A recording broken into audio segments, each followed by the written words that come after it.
नमस्कार, मी भक्ती बर्वे. जीवनमूल्य या कार्यक्रमात आपल्या सर्वांचं पुन्हा एकदा स्वागत. आपल्यासमोर प्रेरणादायी व्यक्तिमत्व उभी करताना डॉक्टर सचिन हे पुन्हा एकदा आपल्याकडे उपस्थित आहेत. मी त्यांचं सहर्ष स्वागत करते. डॉक्टर नमस्कार. नमस्कार आणि ओम शांती. ओम शांती. आपण राजयोगाचा अभ्यास करत आहात. अनेक वर्ष राजयोगी म्हणून आपण अनेक ठिकाणी लेक्चर पण देत आहात, पण आपण डॉक्टर पण आहात. तर राजयोग आपल्याला आपल्या या पेशामध्ये कशा प्रकारे मदत करतो हे सांगू शकाल का, की जेणेकरून आमचेही असे काही प्रेक्षक आहेत, श्रोते आहेत, जे आपल्या विविध व्यवसायामध्ये असूनसुद्धा राजयोगाला त्याच्यामध्ये ॲप्लिकेबल करू शकतील. एक्झॅक्टली. प्रत्येक व्यवसायातील व्यक्तींना राजयोग हा उपयोगात पडतो. कारण राजयोगामुळे आपल्या जीवनामध्ये विशेष काही शक्ती येतात. कारण राजयोगाचा अर्थ आपण पाहिला, राजयोग म्हणजे आत्म्याचं परमात्म्याशी मिलन आणि परमात्मा हा सर्व शक्तिवान आहे.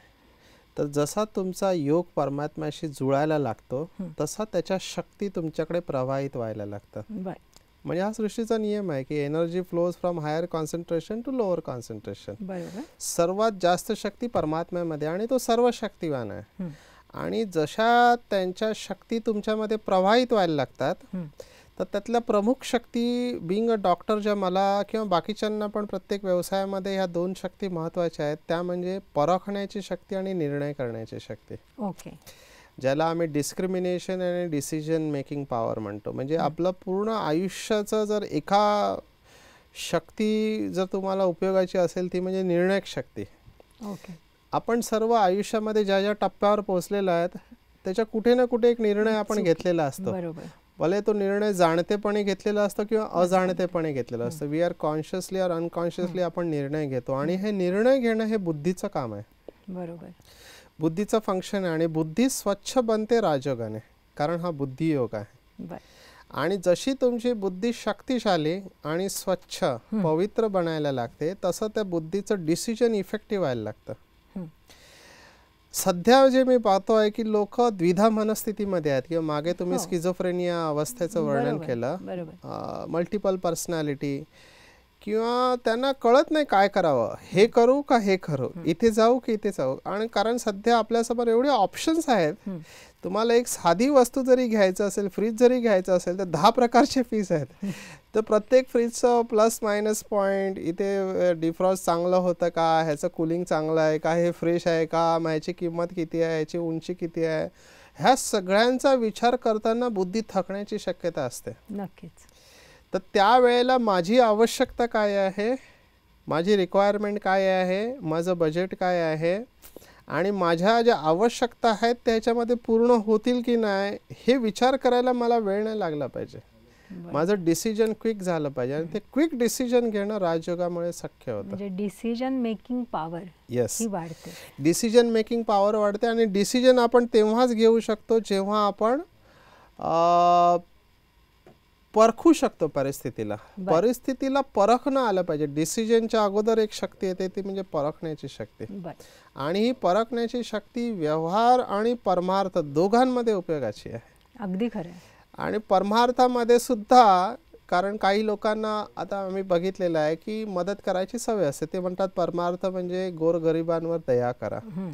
तर आम्ही कसं बघितलं आहे की मुंबईमध्ये किंवा दुसऱ्या शहरांमध्ये सुद्धा तर जे गरीब लोक आहेत, आता थंडीचे दिवस आहेत तर त्यांना नेसायला शॉल किंवा घोंगडी वगैरे ते देतात. आणि आम्ही काय बघितलं, तुम्ही घोंगडी दिली, दुसऱ्या दिवशी ते घोंगडी विकतात आणि पुन्हा येऊन तिथेच बसलेले असतात. किंवा तुम्ही एखाद्याला पैसे दिले, विश्वास उडतो ना. हां, नाही तेच, म्हणजे ही परखण्याची शक्ती पाहिजे की पात्र बघून दान केलं पाहिजे. बरोबर. त्याला काय आवश्यकता आहे आणि मला द्यायला पाहिजे की नाही त्याला, आणि हे दिल्याने त्याचा काय प्रभाव पडणार आहे हे मला परखता आलं पाहिजे की समोरची व्यक्ती सत्पात्र आहे की नाही. नाहीतर आपलं लक्ष असतं की पुण्य करणं, पण तिथे आपलं पाप होऊ शकतं. कारण तुम्ही पैसे दिलेत आणि त्यांनी त्या पैशाची दारू पेली आणि एखाद्याची मर्डर केली तर त्याचं पाप तुमच्यावर येणार. ही परखण्याची शक्ती, लांबचा विचार मला असं वाटतं करण्याइतकी कधी कधी पात्रता नसते किंवा कधी कधी वेळ नसतो. नाही, ॲक्च्युली मी म्हणेन ही मनाचा आजारच आहे, आत्म्याचा. वेळ नसतो हे कारण चुकीचं आहे, पात्रता नसते असं पण कारण चुकीचं आहे, कारण तुम्ही ईश्वराचे पुत्र आहात, अमृताचे पुत्र आहात. पात्रता तुमच्यामध्ये आहे आणि वेळ पण तुमच्यामध्ये आहे, तुम्ही फक्त ते रिअलाइज करायचं आहे.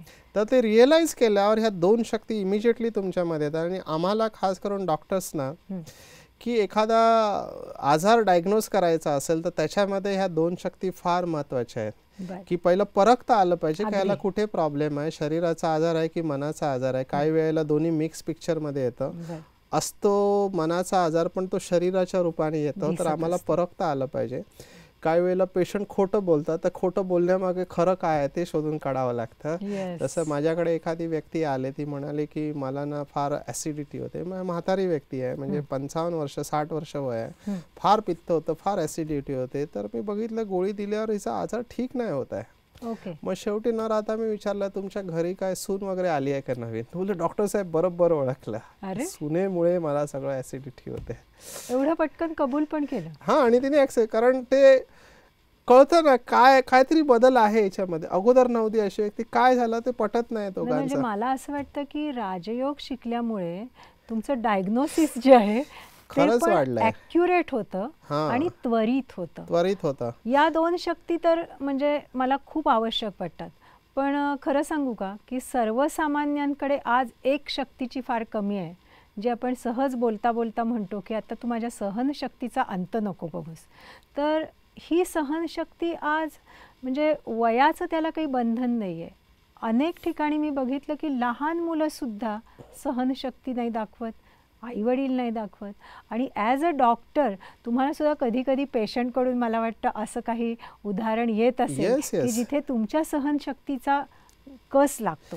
तर ह्या शक्तीच्या बद्दल तुम्ही काय सांगाल, किंवा राजयोगाने सहनशक्ती जी आहे ही वाढवू शकतो का आपण? Yes, exactly. मी तर अनुभव सांगेन. सुरुवातीला काय होतं की OPD भरपूर असते, भरपूर पेशंट असतात आणि आम्हाला 3 तासात 200 पेशंट पूर्ण करायचे आहेत. तर प्रत्येक पेशंटला आम्ही वेळ देऊ शकत नाही. किंवा कोणत्याही गव्हर्नमेंट हॉस्पिटल, म्युन्सिपल हॉस्पिटलमध्ये तुम्ही पाहिलं असेल, आणि पेशंटच्या अपेक्षा असतात की डॉक्टरने आम्हाला वेळ दिला पाहिजे.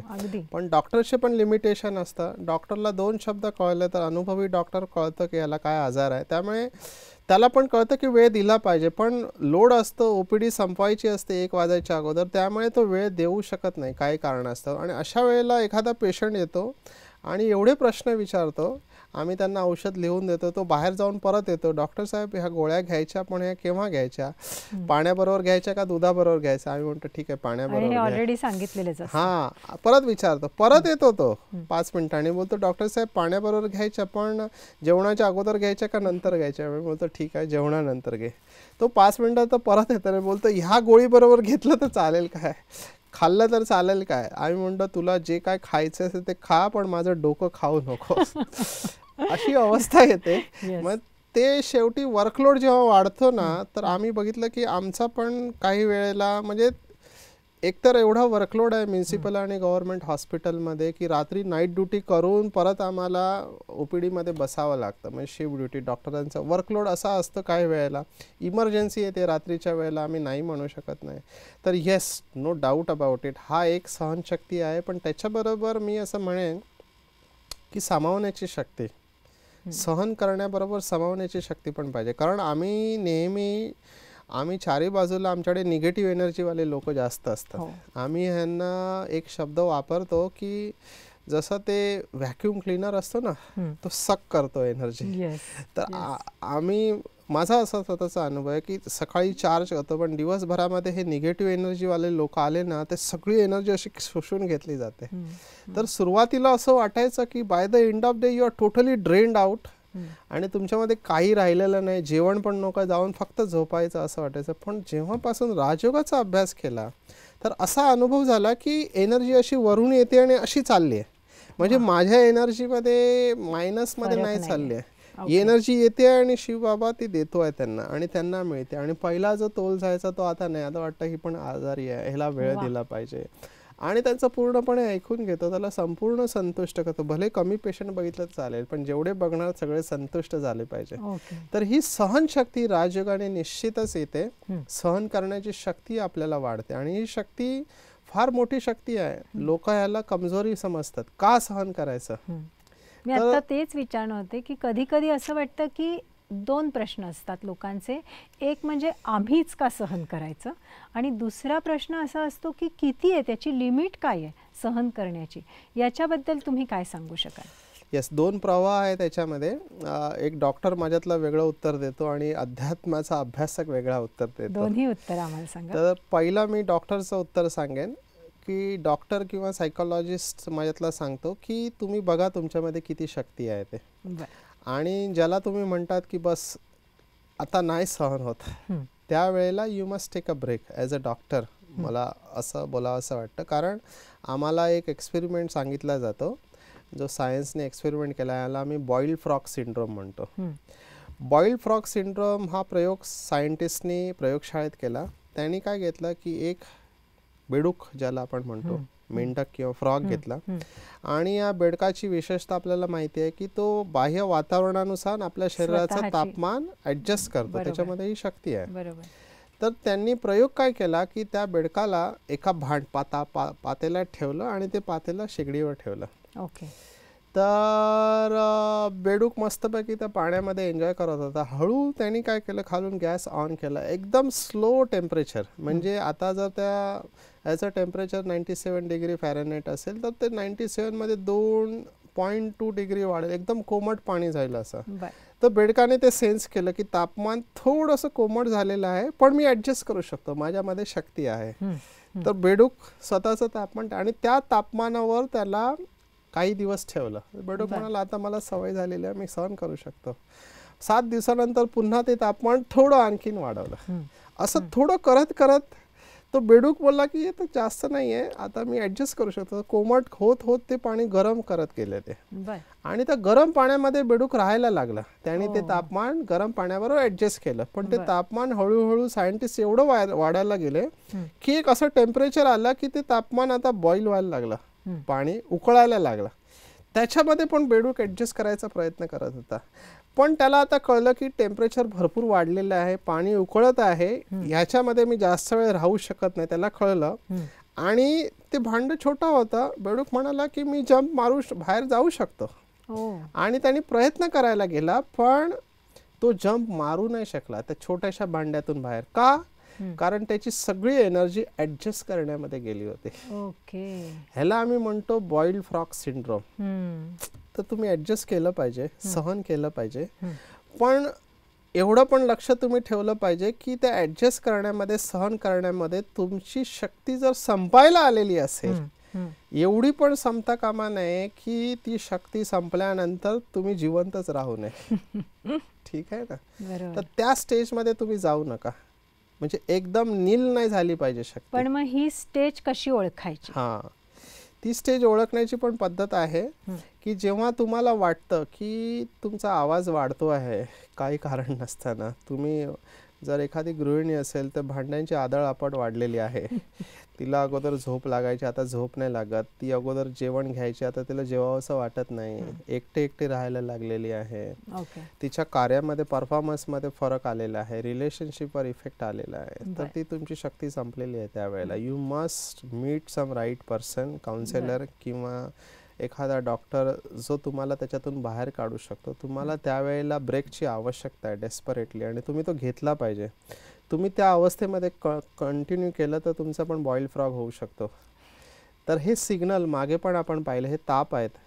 हे ताप म्हणजे तुम्हाला सिग्नल देत आहेत. तुमचा राग वाढणं, तुमची झोप डिस्टर्ब होणे, तुमची भूक डिस्टर्ब होणे, तुमच्या रिलेशनशिप आणि तुमच्या कामामध्ये चुका वाढायला लागलेल्या आहेत. तुम्ही विसरायला लागलेले आहात. अगोदर तुम्ही जेवण बनवता, आता जेवणामध्ये मीठ तुम्ही टाकायला विसरतात, किंवा एखादं दूध ठेवलं आणि ते ओतू चाललेलं लागलेलं आहे, तुमचं लक्ष नाही आहे जेवणावर. किंवा गिझर तुम्ही चालू ठेवलं आणि तो चालूच राहतो आहे, तो गिझर उडून त्याचा थर्मोस्टॅट वगैरे सगळं जाळलं, तुमचं लक्ष नाही, तुम्ही एका दुसऱ्याच याच्यामध्ये कुठेतरी गेलेले असतात. तर हे सगळं जेव्हा अफेक्ट व्हायला लागलं, you must catch it immediately आणि यू मस्ट मेक अटेन्शन. हे आम्हाला मॉडर्न सायन्स किंवा सायकोलॉजी सांगतो. आध्यात्मिकता थोडा वेगळ्या प्रकारे विचार करतात. आध्यात्मिकता परमनंट सोल्युशन बघते. खरं, आणि परमनंटचीच सध्या गरज आहे. कारण ही जी तात्कालिक आहेत ती आपण खूप छोट्या छोट्या गोष्टीतनं शोधायचा प्रयत्न करतो. पण परमनंट सोल्युशन जर मिळालं तर मला असं वाटतं की तात्कालिककडे जायची काही आवश्यकताच नाही आहे. आध्यात्मिकता रूट कॉजवर काम करते. बर. ठीक आहे ना. आध्यात्मिकता सांगते की तुमची सहनशक्ती संपलेली नाही आहे, तुमच्यामध्ये भरपूर सहनशक्ती आहे, तुम्हाला फक्त तिला जागृत करायची आहे. तुमच्यामध्ये अनलिमिटेड शक्ती आहे आणि ती तुम्ही राजयोगाने जागृत करू शकता. कारण तुम्ही अमृताचे पुत्र आहात, तुम्ही सर्वशक्तिवान परमात्म्याचे संतान आहात. तर तुमचा पिता सर्वशक्तिवान आहे, तर तुम्ही मास्टर सर्वशक्तिवान आहे. जसा एखाद्याचा करोडपती पिता असेल तर तो मुलगा पण करोडपती ऑटोमॅटिकली झाला ना. आपला पिता सर्वशक्तिवान आहे तर आपण मास्टर सर्वशक्तिवान आहोत. पण हे रिअलाइज व्हायला पाहिजे, हे नुसतं बोलता कामा नाही, त्याचा अनुभव जायला पाहिजे. आम्ही आतापर्यंत बोलतच आलो की तुम्ही हो माता, पिता तुम्ही हो, परंतु अनुभव करता आला नाही. आणि हा अनुभव करून जर राजयोग देत असेल तर मला असं वाटतं की ती अनुभव करण्याची प्रक्रिया आहे, ती कशी होते ते थोडंसं सांगाल का? आपण अनुभव करूया ना त्याचा. जरूर. अनुभव शब्दामध्येच त्याचं रहस्य लपलेलं आहे. अणु म्हणजे अतिशय सूक्ष्म. जेव्हा आपण अणुसारखे सूक्ष्म होतो तेव्हा आपल्याला अनुभव होतो. कारण परमात्मा जसा अतिसूक्ष्म आहे तसे आपण आत्मा सुद्धा अणुसारखे आहोत, अतिशय सूक्ष्म, जे डोळ्यांना दिसत नाही. आणि जेव्हा याचा आपण अनुभव करतो तेव्हा ती शक्ती आपल्यामध्ये फ्लो व्हायला सुरुवात होते. तर आता आपण प्रेक्षकांना पण त्याचा अनुभव करूया कमेंट्रीद्वारे की कशा प्रकारे आपण समस्यांना सामोरे जाण्यासाठी आपल्यामध्ये सहनशक्ती वाढवू शकतो. तर त्याच्यासाठी काय विचार करायचा ते आपण करूया. हो, अवश्य. सर्वांना काय करावं लागेल आम्हाला? हां, तेच मी सूचना देतोय की जर तुम्ही एखादं महत्त्वाचं काम करत असाल, जसं जेवण आहे, शेगडी जवळ असाल, इस्त्री असेल, तर ते काम तुम्हाला थांबवायचं आहे आणि स्वतःला कम्फर्टेबल पोझिशनमध्ये बसवायचं, आरामदायी स्थितीमध्ये. आणि सरळ बसायचं आहे. तुम्ही खुर्चीवर बसू शकता, खाली बसू शकता. आणि बघायचं आहे की तुमचा टेलिफोन तुम्हाला डिस्टर्ब करत नाही आहे, कारण मध्ये ब्रेक पडता कामा नये. आणि जे मी विचार तुम्हाला देणार आहे तर त्याचा तुम्हाला अनुभव करायचा आहे. आणि ह्या विचारांना स्वीकार करा तुम्ही आणि बुद्धीद्वारे ह्याचा अनुभव करायचा प्रयत्न करा. हळूहळू तुम्ही त्यात अवस्थेमध्ये जाणार आहात. सर्वप्रथम आपल्याला एकदम हलकं सोडायचं आहे, एकदम हलकं सोडायचं आहे. डोक्यापासून पायाच्या अंगठ्यापर्यंत संपूर्ण शरीर एकदम हलकं होत चाललेलं आहे असा अनुभव करायचा आहे. एकदम हलकं होत चाललेलं आहे. मला खूप बरं वाटतं आहे. मी शरीर एकदम हलकं सोडू शकतो. दोन्ही हात, दोन्ही पाय, छाती, पोट, पाठीच्या मांसपेशी, मानेच्या मांसपेशी, चेहरा आणि डोक्यावरील मांसपेशी एकदम हलक्या होत चाललेल्या, शांत आणि शिथिल होत चाललेल्या आहे. एकदम हलक्या होत चाललेल्या. खूप बरं वाटतं आहे. मी एकदम हलका होत चाललेला आहे. हळूहळू आपलं ध्यान आपल्या शरीराकडून हटवून संपूर्ण ध्यान 2 डोळ्यांच्या मध्ये घेऊन जायचं आहे आणि पाहायचं एक सुंदर सफेद स्वच्छ सितारा 2 डोळ्यांच्या मध्ये चमकत आहे. आणि मी हा दिव्य सितारा, दिव्य प्रकाश आहे. हे शरीर एक मंदिर आहे आणि या मंदिरामध्ये मी एक दिव्य प्रकाश स्पष्ट रूपाने अनुभव घ्यायचा आहे. हे शरीर भारी आहे पण मी बिलकुल हलका आहे, वेटलेस आहे, शांत आहे. मी शांत स्वरूप आहे. आणि माझे पिता जसे शरीराचे पिता, शारीरिक पिता आहेत, तसे माझ्या आत्म्याचे पिता ते देखील अति सूक्ष्म दिव्य ज्योती स्वरूप आहेत. पण ते रूपामध्ये बिंदू आणि गुणामध्ये सिंधू आहे. सर्व शक्तिवान आहे. त्या सर्व शक्तिवान पिताकडून माझ्याकडे सर्व शक्तींचा प्रवाह येत चाललेला आहे. अनुभव करा की आकाशातून सर्व शक्तिवान परमात्म्याकडून एक दिव्य प्रकाश शक्तींचा प्रवाह माझ्याकडे येत चाललेला आहे. स्वीकार करा या प्रवाहाला आणि हा दिव्य शक्तींचा प्रवाह माझ्यामध्ये प्रवेश करत आहे. जसा हा प्रवाह माझ्यामध्ये प्रवेश करत आहे. माझ्यामध्ये देखील दिव्य शक्ती जागृत होत चाललेली आहे. जसे माझे पिता परमपिता परमात्मा शिव बाबा सर्व शक्तिवान आहे, तसे मी देखील त्यांची संतान मास्टर सर्व शक्तिवान आहे. माझ्यामध्ये संपूर्ण शक्ती आहे आणि त्या जागृत होत चाललेल्या आहे. या शक्तींद्वारे जीवनातील प्रत्येक समस्येवर मी विजय प्राप्त करू शकते. कोणतीही गोष्ट मी सहन करू शकते आणि सामावू शकते. प्रत्येक परिस्थितीमध्ये परखण्याची आणि निर्णय करण्याची शक्ती माझ्यामध्ये येत आहे. मी परिस्थितींचा सामना करू शकतो आणि सर्व शक्तिवान परमात्मा शिव बाबा नेहमी माझ्या बरोबर आहे. त्यामुळे माझा विजय निश्चित आहे, निश्चित आहे. मी मास्टर सर्व शक्तिवान आहे आणि विजयी आहे. मला खूप बरं वाटतंय, खूप बरं वाटतंय. मी शक्ती स्वरूप हळूहळू अनुभव करायचा आहे. मी बिलकुल हलकी झालेली आहे, शक्ती स्वरूप आहे. आपल्याजवळ पाहिजे. तर अशीच तुमच्याकडे खूप मोठी अनुभवांची शिदोरी आहे, जी आज आम्ही सर्वसामान्य लोकांपर्यंत उलगडून दाखवणार आहोत. त्यांना अध्यात्म म्हणजे काही खूप मोठं असं बोजड आहे असं वाटणार नाही आहे. तर हा एक अतिशय सुंदर असा बुद्धियोग आहे, श्रेष्ठ असा कर्मयोग आहे, हे त्यांना पटणार आहे. आणि म्हणूनच मला असं वाटतं की ह्या अनुभवांना घेऊनच आपल्याबरोबर चर्चा करायला आम्हाला खूपच आवडेल. तर आपण सर्वसुद्धा आपले काही प्रश्न असतील तर जरूर आमच्याकडे घेऊन या. आमचा पत्ता आहे www.bkmarathi.com या संकेतस्थळाला भेट देऊ शकता. पुन्हा भेटूया पुढच्या भागात. तोपर्यंत नमस्कार.